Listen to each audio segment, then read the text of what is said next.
गरीब बहू की जादुई चूड़ी कंगन। बाहर तो बहुत ज्यादा बारिश हो रही है। अब ऐसे मौसम में मैं चूड़ी कंगन बेचने कैसे जाऊं? कुछ समझ नहीं आ रहा। ओहो, ये बारिश तो रुकने का नाम ही नहीं ले रही। अरे बहू, आराम कर ले। जैसे ही बारिश रुक जाएगी वैसे ही तू चूड़ी कंगन लेकर निकल जाना। आराम करने से कोई फायदा नहीं है माँ जी। अगर मैं समय से चूड़ी कंगन बेचने नहीं निकलूंगी तो घर का खर्चा कैसे चलेगा? जरा एक बार सोचो तो सही। तभी हल्की हल्की बारिश रुकने लगती है। अरे माँ जी, देखो तो सही, मेरे बोलते ही बारिश भी थोड़ी कम हो गई है। अब मैं जल्दी से जाकर चूड़ी कंगन बेचने के लिए निकल जाती हूँ। चूड़ी ले लो चूड़ी, चूड़ी कंगन वाली चूड़ी, चूड़ी ले लो चूड़ी। उसकी आवाज सुनकर गली के अंदर एक औरत उसे देखकर आवाज लगाती है। अरे ओ चूड़ी कंगन वाली, जरा यहाँ पर तो आना। शीतल के बुलाने पर संगीता उसके पास चली जाती है। हाँ बहन, बोलो, कैसी चूड़ियाँ दिखाऊं? रंग बिरंगी या एक रंग की, या फिर चूड़ियों के साथ कंगन भी दिखाऊं? एक काम करो, तुम मुझे रंग बिरंगी चूड़ियाँ निकाल कर पहना दो। शीतल के कहने पर संगीता रंग बिरंगी चूड़ियों का सेट बनाती है और शीतल के हाथों में डाल देती है, जिसके बाद शीतल उसे उसकी कमाई के पैसे देती है। चलो बहन, मैं आगे जाती हूँ अपनी बाकी के चूड़ी और कंगन बेचने के लिए। संगीता ऐसा कहकर वहाँ से निकल जाती है और कुछ कुछ दूरी पर कुछ औरतें उसे रोकती हैं और उससे चूड़ी कंगन खरीदती हैं। ऐसे ही चलते चलते वो पूरे गांव में घूम लेती है। आज के खाना बनाने लायक तो मैंने पैसे कमा लिए हैं। अब घर चलती हूँ। बादल भी आसमान को घेरे पड़े हैं, कभी बारिश हो सकती है। संगीता ऐसा सोचकर अपने घर की तरफ निकल पड़ती है। आधे रास्ते चलते हुए उसे पेड़ के नीचे एक बहुत गरीब और काली सी लड़की रोते हुए दिखाई देती है। अरे ये क्या, यहाँ बैठी हुई क्यों रो रही हो? एक बार इससे जाकर पूछती हूँ। संगीता लड़की के पास जाती है और उसी से पूछती है, क्या हुआ? तुम यहाँ बैठी हुई क्यों रो रही हो? कोई परेशानी है तो मुझे बता सकती हो। कुछ नहीं, मेरी शादी होने वाली है और मेरे पिताजी के पास इतने पैसे भी नहीं कि वो मुझे हाथों में चूड़ी या कंगन पहना सके। बस इतनी सी बात, तुम रो रही हो? रुको, मैं तुम्हारी मदद कर देती हूँ। संगीता अपनी टोकरी के अंदर से लाल रंग की चूड़ियां और कंगन निकालती है, जिसके बाद वो उन लाल चूड़ी और कंगन को पूर्वी के हाथ में पहनाती है। ये देखो, कितने प्यारे लग रहे हैं तुम्हारे हाथ। तुम बहुत सुंदर लग रही हो। जाओ अब आराम से अपनी शादी करो और फिर दोबारा रोना मत, सब कुछ अच्छा ही होगा।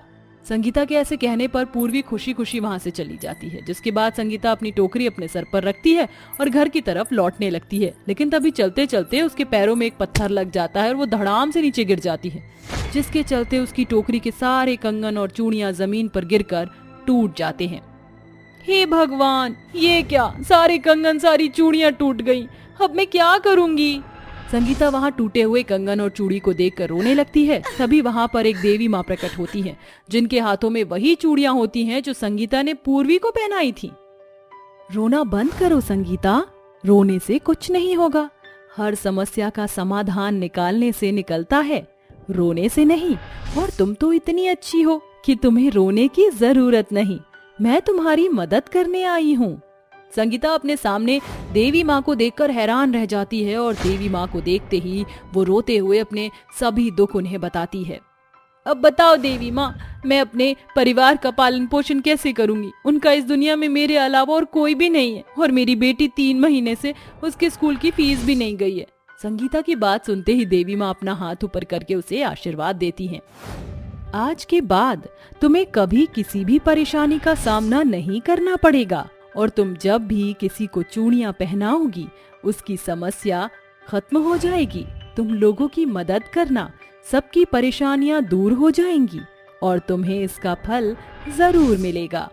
इतना कहने के बाद देवी माँ के हाथों से रोशनी निकलती है और उसकी सभी चूड़ियों पर जाकर पड़ती है। संगीता की सारी चूड़ियां और कंगन जो कि टूट गए थे वो जादुई शक्तियों से जुड़ जाते हैं, जिसके बाद देवी माँ वहाँ से गायब हो जाती हैं। अरे वाह, ये सारी चूड़ियां तो वापस से जुड़ गईं। अब मुझे घर लौट जाना चाहिए, सब लोग मेरा इंतजार कर रहे होंगे। संगीता ऐसा सोचकर फौरन अपने घर पहुंच जाती है, जिसके बाद वो सभी के लिए खाना बनाती है और उन्हें खाना खिलाकर खुद भी खाना खाकर सो जाती है। अगले दिन फिर से अपनी जादुई चूड़ियों को लेकर बेचने निकलती है। तभी बाजार में काली रंगत की लड़की उसके पास आती है, जिसके बाद संगीता उसे चूड़ी पहनाती है। चूड़ी पहनते ही उसका काला रंग गोरा हो जाता है और वो बहुत सुंदर दिखने लगती है। अरे वाह, ये चूड़ियां पहनते ही मेरा रंग सोने की तरह खिल उठा। मुझे तो यकीन ही नहीं होता, क्या मैं इतनी सुंदर भी हो सकती थी? माँ देखो जरा, मेरी तो काया ही पलट गई। हाँ हाँ, तुमने सही कहा, ये तो चमत्कार ही हो गया। कल्याणी खुशी खुशी संगीता को पैसे देकर वहाँ से चली जाती है। उसके जाने के बाद एक बहुत ही खूबसूरत लड़की संगीता के पास आती है, जिसके चेहरे पर बहुत से दाग और धब्बे होते हैं। उसके पूरे चेहरे पर बहुत बड़े बड़े दाने भी निकले होते हैं। हे भगवान, तुम्हारे चेहरे पर तो बहुत से दाने निकले, लेकिन चिंता मत करो, मेरी ये जादुई चूड़ी पहनकर तुम्हारी सारी परेशानी ठीक हो जाएगी। संगीता अपनी जादुई चूड़ियां उस लड़की को पहना देती है, जिसके बाद देखते ही देखते उस लड़की का पूरा चेहरा ठीक हो जाता है और वो बहुत सुंदर हो जाती है।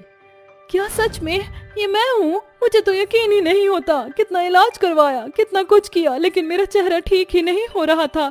तुम्हारी चूड़ियां पहनते ही मेरा चेहरा बिल्कुल ठीक हो गया और मैं बहुत सुंदर हो गई हूँ। तुम्हारा बहुत बहुत शुक्रिया। ये लीजिए तुम्हारे पैसे।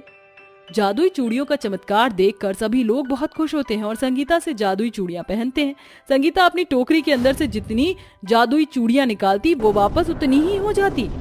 सुबह से चूड़ियां बेचते बेचते मुझे ये समय हो गया और ये टोकरी अभी तक भरी हुई है। इन जादुई चूड़ियों ने तो आज कमाल ही कर दिया। संगीता के 4 गुना कमाई होती है, जिसके बाद वो वापस घर आ जाती है। भरी हुई चूड़ी कंगन की टोकरी देखकर उसकी सास उससे पूछती है, क्या हुआ बहू, आज एक भी चूड़ी नहीं बिकी? सारी की सारी चूड़ियां ऐसे ही टोकरी में भरी हुई हैं। अरे माँ जी, ये पूछो कि कितनी चूड़ियां बेच दी। आज तो हर दिन से 4 गुना पैसा कमाया है मैंने और काफी लोगों की मदद भी की। दरअसल ये कोई मामूली चूड़ियां नहीं बल्कि जादुई चूड़ियां हैं। जितनी चूड़ियां इनके अंदर से निकालूं उतनी ही इसके अंदर फिर से आ जाती हैं। अच्छा, ऐसा कैसे हो सकता है? ये मामूली चूड़ियां नहीं, जादुई चूड़ियां कैसे हो सकती हैं? संगीता टोकरी के अंदर से कुछ चूड़ियां निकाल देती है, जिसके बाद उस टोकरी के अंदर वापस उतनी ही चूड़ियां आ जाती हैं। ये चमत्कार देखकर गायत्री हैरान रह जाती है। अरे वाह, ये तो सच में चमत्कार ही है। गायत्री और संगीता बहुत खुश होती हैं और जादुई चूड़ियां बेचकर संगीता अपनी बेटी राधिका को एक अच्छे स्कूल में डाल देती है और अपने लिए एक अच्छा खासा पक्का मकान खरीद लेती है, जिसमें वो आराम से रहने लगती है। कुछ ही समय में उसकी सारी की सारी परेशानियां ठीक हो जाती हैं, लेकिन फिर भी वो लोगों को चूड़ियां पहनाना कभी बंद नहीं करती, जिसके चलते वो अपने जीवन में सबके साथ खुशी खुशी रहने लगती है। चूड़ी ले लो चूड़ी, लाल पीली हरी नीली सतरंगी चूड़ी, चूड़ी ले लो चूड़ी। मनोज कड़ी गर्मी और चिलचिलाती धूप में चूड़ियां बेच रहा होता है। उसका पूरा शरीर पसीने से तर था।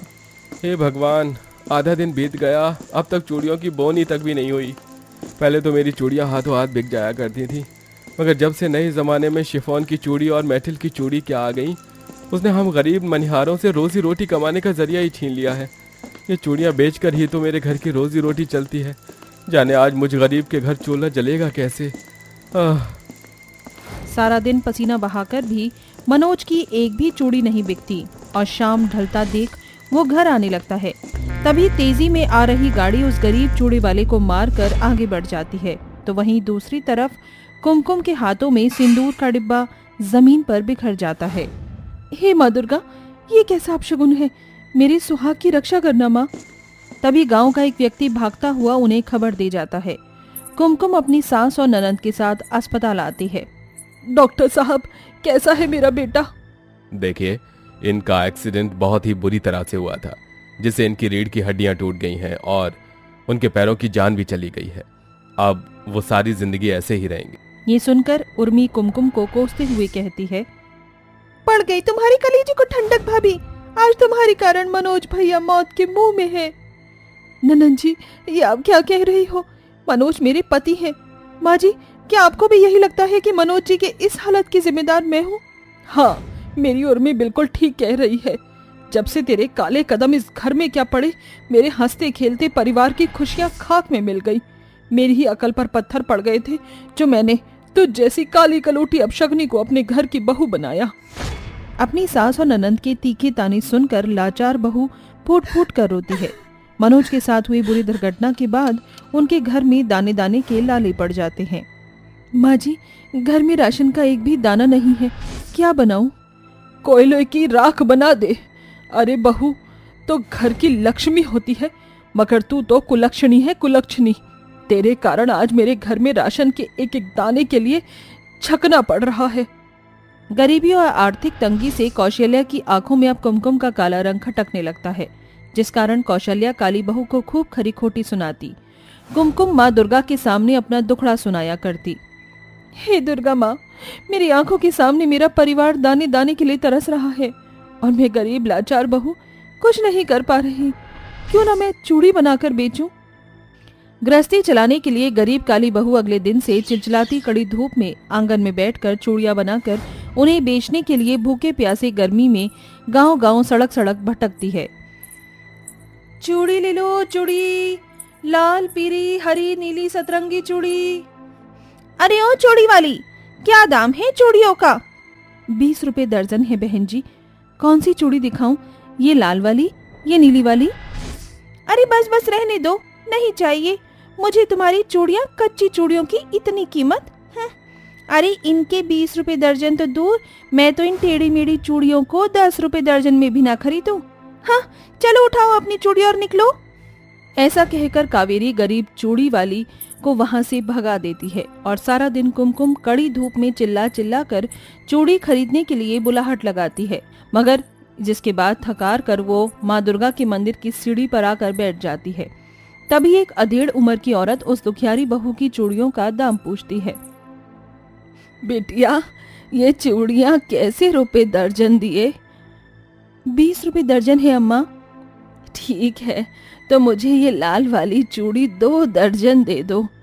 गरीब बहू जल्दी से चूड़ी की गठरी खोलने लगती है। तभी बूढ़ी अम्मा हाथ आगे बढ़ा देती है। लो बिटिया, ये चूड़ी तुम ही पहना दो।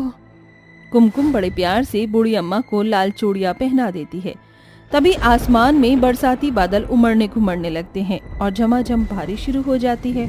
ये देखकर कुमकुम बूढ़ी अम्मा को अपने घर चलने का न्योता देती है। अम्मा, यहाँ पास ही में मेरा घर है, आप मेरे साथ चलिए, बारिश ज्यादा है। जैसे ही कुमकुम बूढ़ी अम्मा को अपने घर ले आती है, कौशल्या और उर्मी चिढ़कर उसे खींच कर ले जाकर बातें सुनाने लगते हैं। क्यों री कोयला खदान, तेरे भेजे में क्या भूसा भरा है? अरे यहाँ हम भूखे मर रहे हैं और तू इस बुढ़िया को घर ले आई। दरवाजे पर खड़ी बूढ़ी अम्मा ये सब कुछ सुनकर अंदर आकर कहती है, सुनो बहन, तुम्हारी बेचारी बहू की कोई गलती नहीं। असल में मेरा घर ढह गया है। मैं बस थोड़े ही दिन यहाँ रहूंगी और फिर चली जाऊंगी। कुछ ही पलों में बरसात थम जाती है और अगले ही दिन जोरों की गर्मी पड़ने लगती है। गरीब काली बहू उसी गर्मी और चिलचिलाती धूप में बिना अपनी परवाह किए पसीना बहाती हुई चूड़ियां बनाकर उसे आग की भट्टी में पकाती है। तभी बूढ़ी अम्मा कहती है, बेटी, तुम्हारी चूड़ियों की बनावट में जरा सी तिरछी है, इसकी गोलाई को निखारने की जरूरत है। ऐसा कहते हुए बूढ़ी अम्मा भरी गर्मी में गरीब बहू को चूड़ियां बनाना सिखाती है। कुछ ही दिनों में कुमकुम बूढ़ी अम्मा से पूरी तरह से घुल मिल जाती है और सुंदर चूड़ियां बनाना सीख जाती है। अब कुमकुम की अनोखी खूबसूरत चूड़ियों के कारण गांव की औरतें उससे चूड़ी खरीदने गर्मी में भी उसके घर खिंची चली आती हैं। देख गुलाबो, यही वाला घर है उस चूड़ी वाली का, कोई है अंदर? ऐसा कहकर सुरभि दरवाजा खटखटाती है। जी कहिए, हम चूड़ियां खरीदने आए हैं, अंदर आ जाइए। गरीब बहू की बनाई चमचमाती अनोखी चूड़ियों की बनावट देखकर गुलाबो और सुरभि दर्जनों चूड़ी खरीदती हैं। अरे सचमुच बहन, तुम्हारे हाथों में चूड़ी बनाने का बड़ा अद्भुत गुण भरा है। जी बहुत बहुत शुक्रिया। इसके बाद दोनों औरतें चूड़ियों का दाम देकर चली जाती हैं। अब धीरे धीरे गरीब बहू की चूड़ियों की प्रसिद्धि गांव से आगे जाकर हॉल्ट बाजार में भी छा जाती है, जिससे अब बाजार में मनिहार की चूड़ियां भी कुमकुम की चूड़ियों के आगे फीके पड़ जाती हैं और अब कुमकुम को अच्छी खासी कमाई भी होने लगती है। ये सब देखकर गरीब बहू माँ दुर्गा का धन्यवाद करने के लिए अपनी बनाई लाल चूड़ी लेकर मंदिर जाती है। माँ दुर्गा, आपने मुझ गरीब बहू की सुन ली और अपनी दया से मेरे दुख दूर करके मेरे दिन फेर दिए। मुझ गरीब बहू का ये छोटा सा भेंट स्वीकार कीजिए माँ। गरीब काली बहू खुशी के आंसू बहाते हुए माँ दुर्गा की मूर्ति को अपने हाथों से बनाई हुई लाल चूड़ियां पहनाने लगती है, मगर जैसे जैसे वो माँ दुर्गा की मूर्ति की हथेलियों में चूड़ियां पहनाती है, उतनी ही चूड़ियां बूढ़ी अम्मा की हथेलियों में भी आ जाती हैं। फिर जैसे ही कुमकुम बूढ़ी अम्मा के साथ घर जाने लगती है, तभी उसकी नजर बूढ़ी अम्मा की हथेलियों की पहनी हुई लाल चूड़ी पर गड़ जाती है। ये तो वही लाल चूड़ियां हैं जो मैंने माँ दुर्गा की मूर्ति को अर्पण किए थे। ये बूढ़ी अम्मा के हाथों में कैसी? इसके बाद कुमकुम बूढ़ी अम्मा के साथ घर चली आती है, जहां उर्मी गुस्से भरी नजर से कुमकुम को देखते हुए अपनी माँ को भड़काती है। लो आ गई माँ, कर लो रानी मटर गश्ती मारकर। क्यों री काली करम जली, कर लिया दर्शन, अब चलकर बर्तन मांज और कपड़े धो। कुमकुम जल्दी से आंगन के बिखरे बर्तनों का ढेर मांजने जाती है। आंगन की चारों तरफ कड़ी चिलचिलाती धूप के साथ साथ आग के जैसे लू चल रही थी, जिसे पल भर के भीतर ही काली बहू का पूरा शरीर गर्मी से पसीने पसीने में भीग कर तर हो जाता है।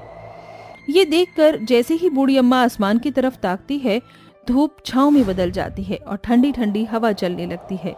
उस रात बूढ़ी अम्मा कुमकुम से कहती है, आओ कुमकुम बिटिया, अपनी अम्मा के साथ खाना खा लो, क्या पता कल मैं कहाँ रहूं।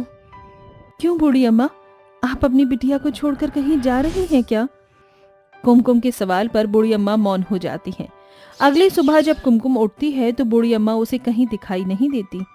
अम्मा, अम्मा कहाँ हो आप? ये अम्मा कहाँ चली गई? अचानक कुमकुम को घर के मंदिर में एक पीली चिट्ठी मिलती है, जिसमें लिखा हुआ था, बेटी, मैं वही हूँ जिसे तुम ढूंढती थी, तुम्हारी दुर्गा माँ।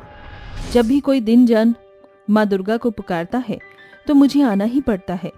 तुम अपने हौसले को कभी मत छोड़ना और मेरे नाम से अपनी चूड़ी का व्यापार चलाना। मैं तुम्हें बड़ा प्रतिफल दूंगी और जब भी तुम अपने दिल में झांकोगी तो मुझे ही पाओगी। चिट्ठी पढ़कर कुमकुम फूट फूट कर रोते हुए कहती है, मैं बहुत खुशकिस्मत हूँ जो मेरे घर माँ दुर्गा चूड़ी खरीदने आई थी। आपके दर्शन पाकर मुझ गरीब बहू की जिंदगी धन्य हो गई माँ। इसके बाद गरीब बहू माँ दुर्गा के नाम से चूड़ियों की बड़ी दुकान खोल लेती है। तो वहीं गरीब बहू की कड़ी मेहनत देखकर उसकी सास कौशल्या के मन का कड़वाहट दूर हो जाता है और वो अपनी जिंदगी में खुशी से रहने लगती है। साथ ही अपने जीवन के भले बदलाव और गुजरी हुई जिंदगी, जो कि गरीब थी, उसको याद करके अपनी माँ दुर्गा को अपने अच्छे दिन का श्रेय देती है।